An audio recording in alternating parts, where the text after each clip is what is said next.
Hi guys, today we're going to do a video on replacing the packaging, the wadding inside the exhaust pipe. We got the Big Gun Evo R. Now this is the packaging. I got this from the States. It came over to the UK.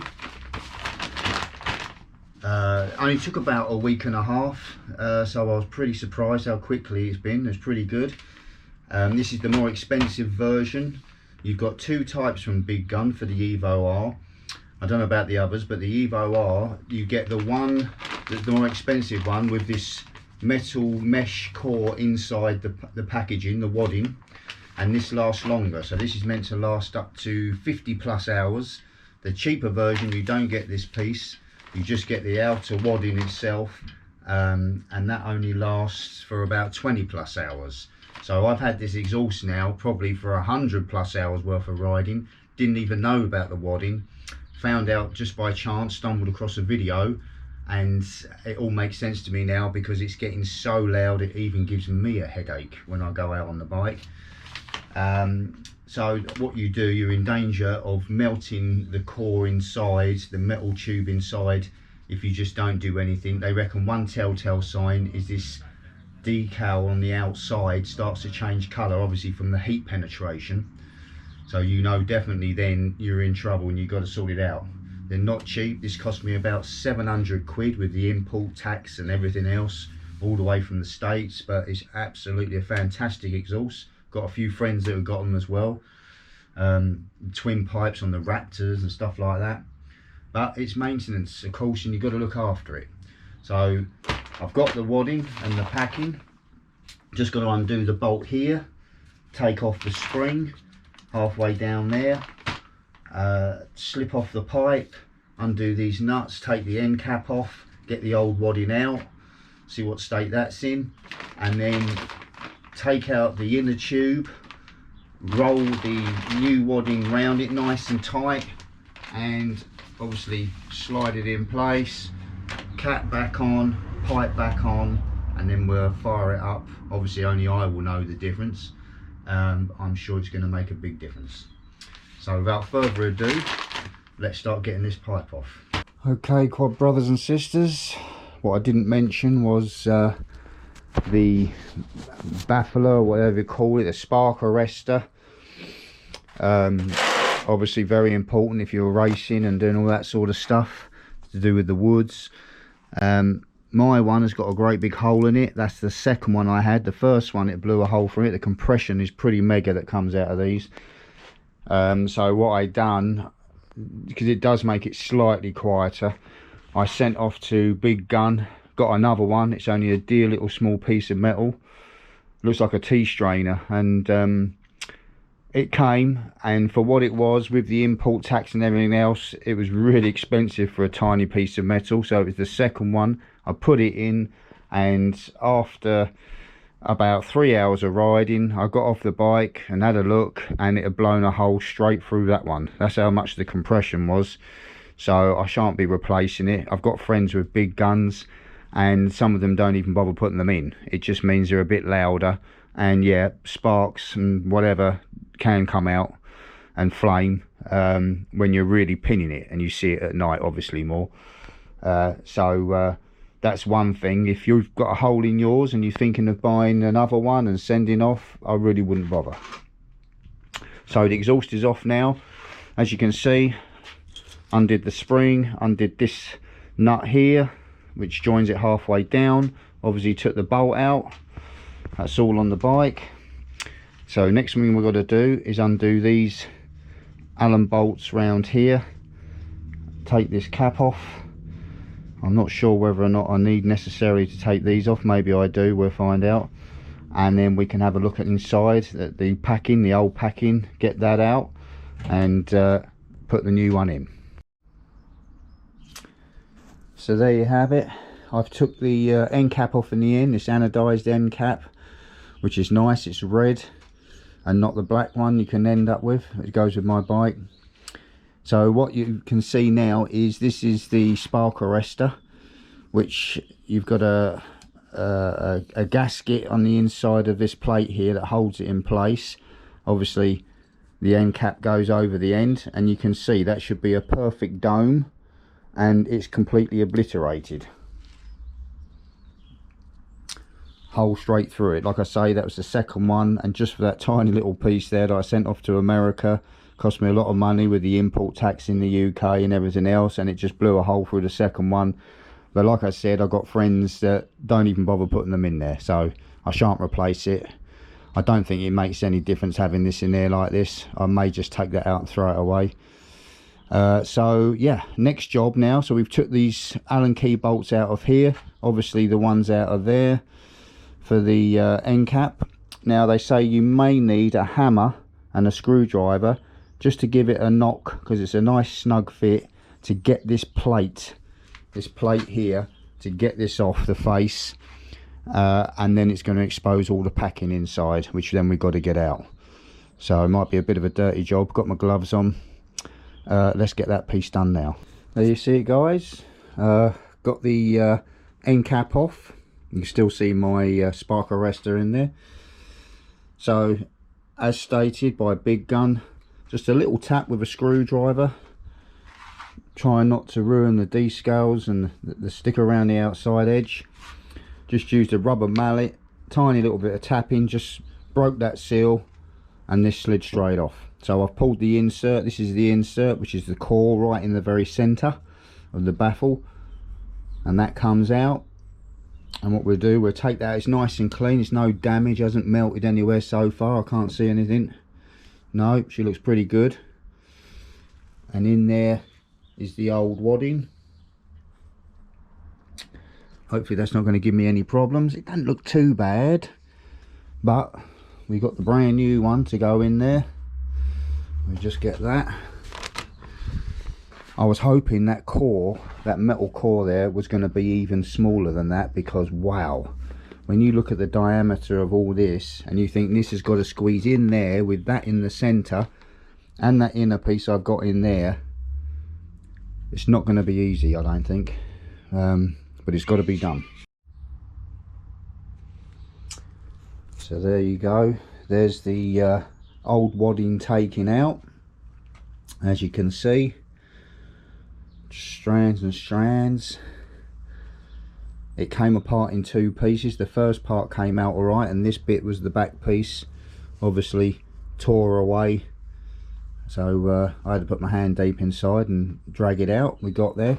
I did notice one thing, that this wadding, they put a tape round it, as you can see, almost like a masking tape. I got some of that indoors. I should get it, obviously, to stop it unfurling. You know, you don't want it to unravel, and it might help to get it in as well. Not forgetting this pipe here, the inner core has got to be in the center of our new wadding, and I've even got that piece in there which I don't think this piece even had. So it's going to be a bit tighter. There's not a lot of room in there. I was hoping that core was going to be thinner than what it is. That's a look inside the in the tube. It's all pretty clean, all pretty good in there, no dramas. I don't know if you can see that. So obviously I'm going to give the outside a clean up, and we'll get that new wadding in there. I don't think I should put any lubricants in there to try and help slide it in. We'll see how it goes.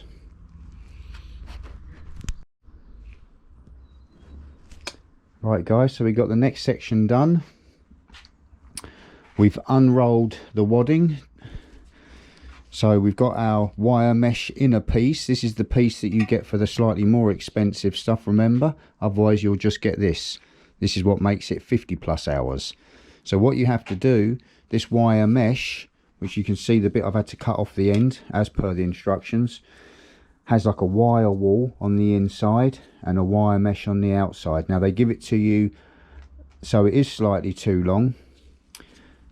You do see that it sticks out at the end as per the instructions. You can see on there, it does tell you that it needs to stick out on the end, and you can see on there when it's wrapped up.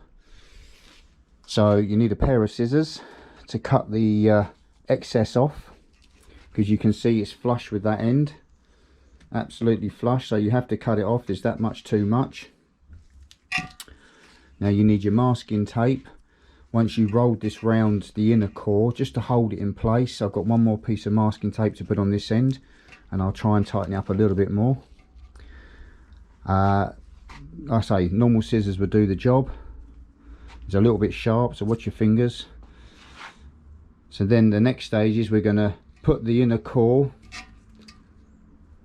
inside the wadding, and then we've got to wrap this up, and then of course the whole lot is then got to fit inside the exhaust. Now the reason you have this bit sticking out the end is because it's got to go inside the muffler and fits inside the pipe here. So if you did have it flush with the wire mesh part, you would never get it in there. So it's got to swiggle inside there, and then it will stay suspended. So obviously around the other way, it will be suspended in the middle like that, with the wadding completely around the outside. I've left about that much there. Looks like about the same as what they've got on the picture. It's quite hard to tell sometimes from the picture, but I'm sure that's enough. And if it isn't, then we'll have to take it all back out and expose a little bit more. So we're at this stage now. Let's crack on and put the wadding round. Right, job done so far. We've got the inner wire mesh wrapped round and held with a few strips of masking tape. We've now got the outer jacket, the wadding, secured as tight as I could get it, and once again 3 pieces of masking tape just to hold it in place, stop it unraveling. I've now got to insert the whole wadding and the core inside the muffler, and this piece on the outside here, this edge that you've got to have sticking out, that's got to slot nicely inside the pipe there. Obviously these pipes are oval shape and they're not circular, so it's going to take a bit of shimmying, I think. Hopefully it's not going to be too much of a nightmare, and let's give it a go and see how it goes. Well, there you have it, guys. I've managed to get the wadding back inside, lined up the inner core, which is that piece in there, with the piece that goes from the pipe here inside the muffler that has to slot inside. I haven't lined it up 100% completely, as you can see if you look really carefully in there. If you see on this side here, there's a slight gap. On the other side it's pretty flush. It's the best I could do, being that the shape of the pipe is oval and not round. Obviously you got the wadding and it's round around that inner core, and then it's got to mold itself and go into the shape of the muffler. It's difficult. And also the pillow jacket, the actual wadding, it's not exactly even all the way around, so you can shake it around like a pillow at home. You try and puff it out and so it's all spreads even, and then you roll the pipe up and you find that it's thinner on one side than the other. So as you're trying to slide the whole thing, and this inner core wants to meet up with that, it goes in at an angle where the jacket is thinner on one side than the other. So you've got to use tire levers or a pipe inside here and jiggy it around. It's not an easy job. It was a pain in the backside, to be honest, and I'm left with that slight gap there. So I'm hoping that's not going to be any significance. Your Loctite goes back on these Allen key bolts here, not these ones, so I've put that back on. I have took out my spark arrestor, which I told you blew straight through. This was the second one, but what I did notice, that's the O-ring obviously that goes around there that holds it into place, which is just underneath this end cap. This material here, which is the excess that you cut off because they give you a bit too much, wraps around the inner core. This is the more expensive padding, comes with this thing, which is the length of that. So this is the spare bit I've cut off. It's just wire wool, but what you got is this wire mesh on the outside, which I've noticed is exactly the same as the wire mesh that makes the spark arrestor. So I'm wondering, obviously it's welded on somehow, but I could make a new one if I really wanted to. Saves me sending off and paying lots of money for big gun. It's just dome shape, so normally it would just go like this. If I really wanted to, well, I've got the material there to make myself maybe 1 or 2 new ones, but I'm not really bothered. It does cut the sound down a slight bit. So what we're left with now is just the job of putting the exhaust back on and then starting it up and then seeing what the difference is. But it's definitely a job that if you live in America, apparently you can send these exhausts off to the people and they do it for you. I think they John from On One Wheel said it was about $30 for the pipes he has. Do you know what? If I lived in America, 100% I would send it off and never do that again. So that's something to remember. Right, let's get the pipe back on.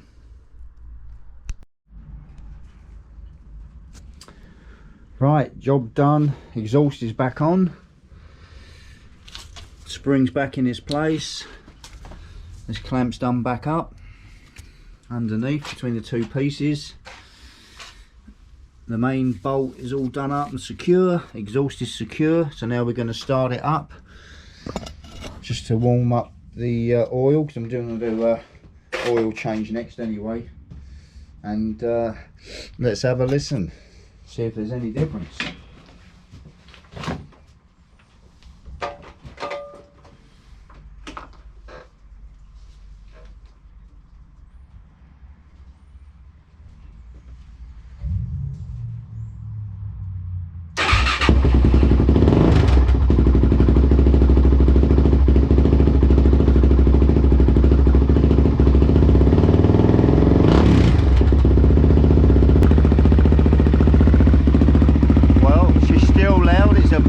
What do you expect? But